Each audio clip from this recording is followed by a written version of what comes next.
When you write screenplays with Jeff, who usually comes up with the idea? A lot of the times it's me. I come to him with a bunch of crap, and he goes, he looks it over, and he goes, "Oh, okay, well, let's take this piece, and we'll take that," and then it becomes more back and forth with each other. He does have, he comes up with a lot of great ideas, and I know he has a lot of stories that he wants to tell, and he's really, really good about, if he just wants to write a script, he goes and he'll do it, and then he'll pass it to me, and I'll read it over, and I'll, throw in my 2 cents, and we'll start. So I feel like we work a lot, and we work really, really well together in that aspect, but it's definitely, I'm the one who pokes and prods him a lot more to be like, hey, let's do this, or let's do that, or let's do this. And he's, he patiently deals with me. Where do these ideas come from? A lot of them just stem from stories that I would love to see as a filmmaker, that I would love to go to the movies and watch. And, a lot of them comes from movies that I've watched over and over and over again, or a lot of the inspiration comes from movies in general. You watch a scene and you think to yourself, oh, you know what? Well, that would be really interesting to even a line of dialogue that a character could say. You take that and you go, that in and of itself could be a story. Like, that's something that would be interesting to explore. So we just try and find things that we would love to see as filmmakers and writers, and stories that we would love to be told. I think you said earlier that you've seen many movies many, many times, and that's something that you do is you rewatch them. What's one movie you've watched the most out of all of them? Ooh. I'm looking at all the movies on my shelf here on my by our thing. All of them. I think one of the movies that I watched a lot over and over and over again were films like Star Wars and Indiana Jones. I watched King Kong religiously, like it was my job. Lord of the Rings is something I've constantly watched. I would suggest the behind the scenes of Lord of the Rings to anybody that either can't afford to go to film school or wants to learn about filmmaking, because it's like film school in a box. It's the behind the scenes of that is something that is incredibly educational.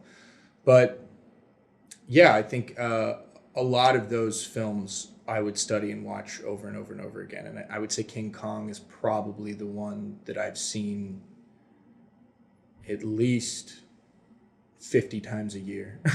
Whether it's the sit down and watch the full thing, or whether I just like think about a scene that I want to watch, or that a moment that I want to see, or a piece of dialogue that I really, really loved. So it's constantly being digested all the time. You had mentioned that certain lines of dialogue would make a great film in itself. Oh, yeah. Can you give some examples? What which movie had the greatest dialogue of like one line between someone that you wish you could then turn into a feature film? Oh, yeah. I mean, sure. There's a ton. Put me on the spot here. Huh? I think you had me at hello? I know, right? Yeah, you had me at hello.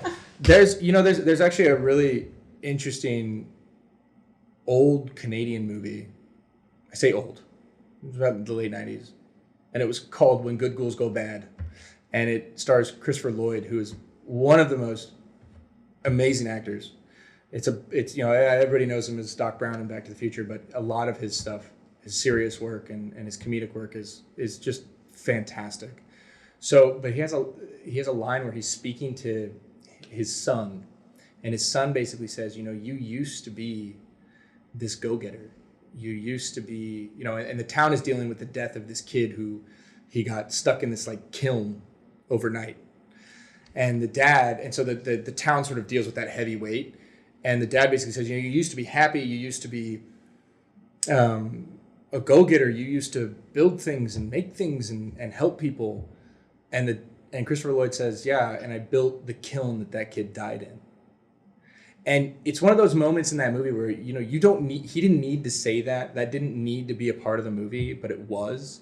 And that right there, you go, oh man, like that in and of itself, dealing with the trauma of doing something you love, and then that thing you love kills somebody.